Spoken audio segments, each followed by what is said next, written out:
संसद का नवनिर्मित भवन राष्ट्र को समर्पित करेंगे। एक प्रकार से ये नया संसद भवन प्रधानमंत्री जी की दूरदर्शिता का प्रमाण है, जो नए भारत के निर्माण में हमारी सांस्कृतिक विरासत, परंपरा और सभ्यता को आधुनिकता से जोड़ने का एक सुंदर प्रयास है। इस नई संरचना को रिकॉर्ड समय में बनाने के लिए करीब करीब 60,000 के आसपास श्रम योगियों ने अपना योगदान दिया है। इस अवसर पर प्रधानमंत्री जी इस सभी श्रम योगियों का सम्मान भी करेंगे। इसके साथ साथ एक और महत्वपूर्ण घटना होने जा रही है, जिसकी आपको सूचना देने के लिए आज मैं यहां उपस्थित हुआ हूं। इस अवसर पर एक ऐतिहासिक घटना पुनरावर्तित हो रही है। एक ऐतिहासिक परंपरा पुनर्जीवित भी हो रही है। अभी स्क्रीन पर आप एक सुंदर वस्तु को देख रहे हैं।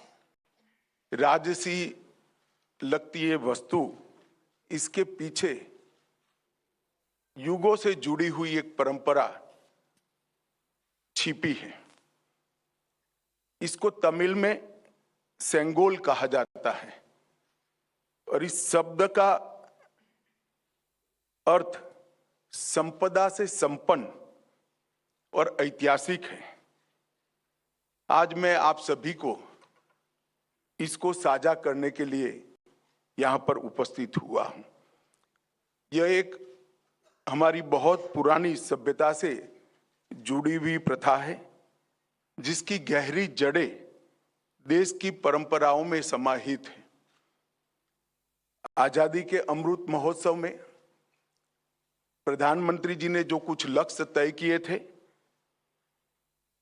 उसमें एक लक्ष्य हमारी ऐतिहासिक परंपराओं का सम्मान और उसका पुनर्जागरण भी था। ये सेंगोल उसी लक्ष्य की परिपूर्ति के लिए आज मैं आपके सामने इसकी इंफॉर्मेशन को लेकर आया हूं।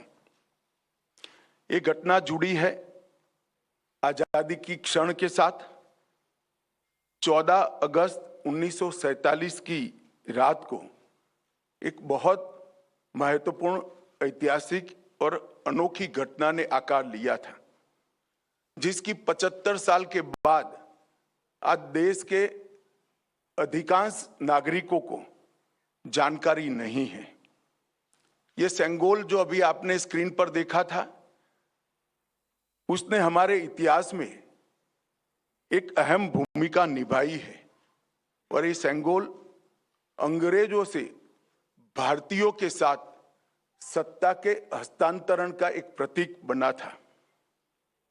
इस घटना के ऐतिहासिक महत्व को जानने के बाद आप सभी को आश्चर्य होगा कि इतने सालों तक ये हमारे सामने क्यों नहीं आई।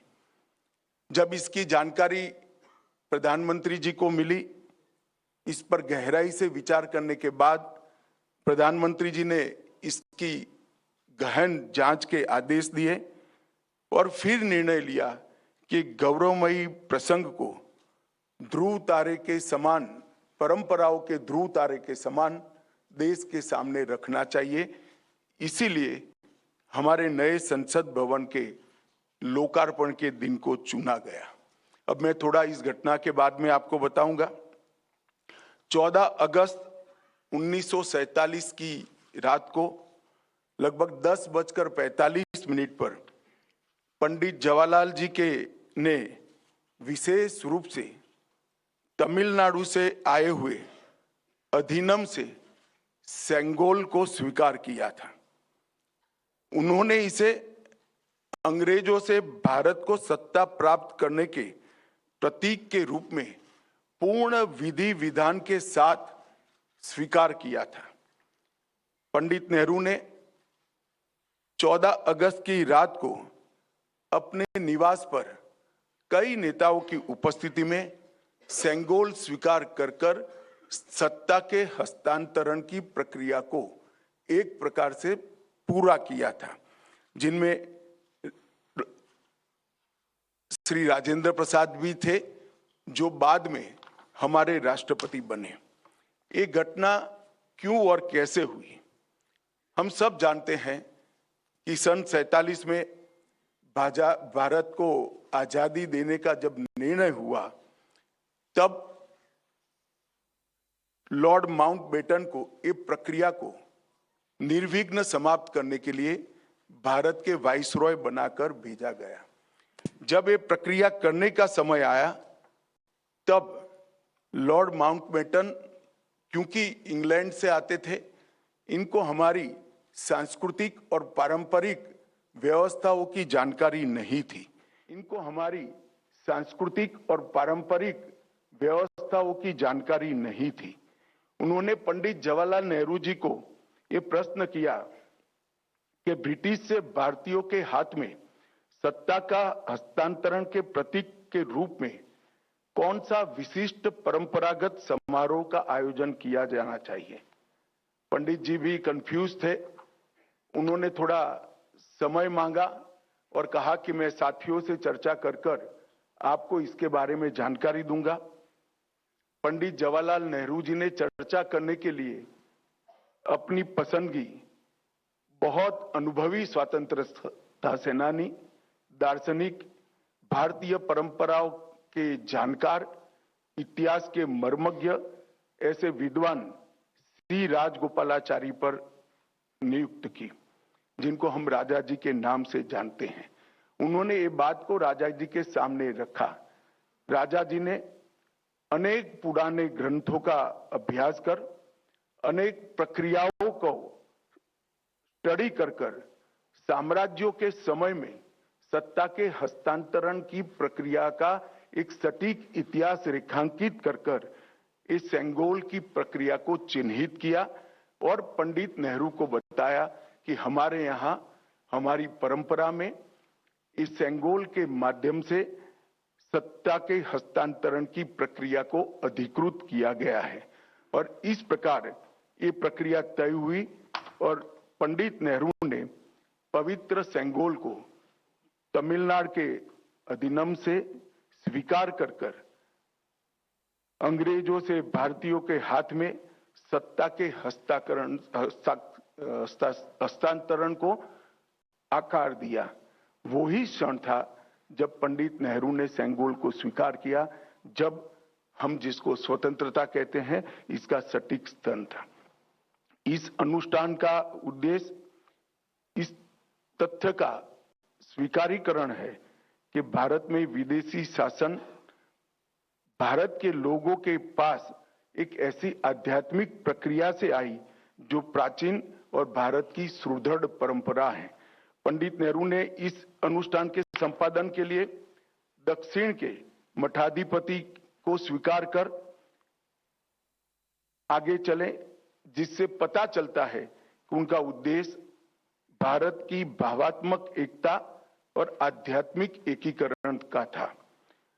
सेंगोल के अर्थ और इतिहास में थोड़े डिटेल में जाते हैं तो सेंगोल का अर्थ बड़ा गहरा है। सेंगोल शब्द तमिल भाषा के सेम्मई शब्द से बना गया है। इसकी व्युत्पत्ति सेम्मई से आती है, जिसका अर्थ और भाव नीति परायणता से है। यह एक तमिलनाडु के प्रमुख धार्मिक मठ के महंतों द्वारा ये सेंगोल जो आप अभी देख रहे हैं स्क्रीन पर, ये अभिमंत्रित है। गंगा जल से उसको पवित्र किया गया है। इस पर पवित्र नंदी अपना अटल दृष्टि और स्थिरता के साथ विराजमान है। और ये जो सेंगोल है वो चोला साम्राज्य के समय से, मतलब 8वीं शताब्दी से चली आ रही हमारी अपनी भारतीय सभ्यतागत प्रथा का एक अनुसरण करने के लिए ये प्रथा को बना दिया गया था। आप सभी जानते हैं, चोला साम्राज्य सदियों से हमारे उपमहाद्वीप में एक महत्वपूर्ण साम्राज्य रहा, जिसने 21 राजाओं ने बड़े लंबे अरसे तक 800 साल से ज्यादा समय तक इस देश के एक महत्वपूर्ण हिस्से पर शासन किया। सबसे महत्वपूर्ण बात यह है कि सेंगोल जिसको प्राप्त होता है, इसके पास से न्यायपूर्ण और निष्पक्ष शासन की अपेक्षा रखी जाती है और एक प्रकार से न्यायपूर्ण और निष्पक्ष शासन करने का आदेश उसको मिलता है, जिसे तमिल में आणई कहते हैं। और इस सेंगोल को प्राप्त करने की घटना को आजादी के समय विश्व भर के मीडिया ने इसका जिक्र भी किया है, इस पर वृत्तांत भी प्रकट किए हैं। टाइम मैगजीन ने बहुत ज्यादा ग्राफिक्स के साथ इसको रिपोर्ट किया। भारत के भी सभी अखबारों ने इसको यथोचित सम्मान दिया था। आप सेंगोल की वेबसाइट पर मीडिया रिपोर्ट की एक फिल्म भी बाद में देख सकते हैं। 1947 अगस्त के बाद सेंगोल सबकी आंखों से ओझल हो गया, इसको भुला दिया गया, मगर एक विद्वान और पूजनीय सम्माननीय व्यक्ति ने इसको आजादी के 31 साल के बाद 15 अगस्त 78 को परमाचार्य श्री चंद्रशेखर सरस्वती स्वामीगल ने अपने अनुयायी डॉक्टर B.R. सुब्रमण्यम को सेंगोल वृत्तांत का वर्णन किया, जिसको डॉक्टर सुब्रमण्यम ने अपनी किताबों में उचित स्थान देकर उल्लेखित किया है। तमिल मीडिया ने भी परमाचार्य की चर्चा को प्रमुखता से जगह दी और उसे जीवित रखा है। हम सब परमाचार्य के इसके लिए कृतज्ञ हैं। All right, so that's Union Minister Amit Shah briefing on the new Parliament building. He says it was built in record time. Historic building represents history and future of India and recalls Sengol's legacy as well. Speaks about India's independence and says this new building is an example of Prime Minister's vision, which represents history and the future of India.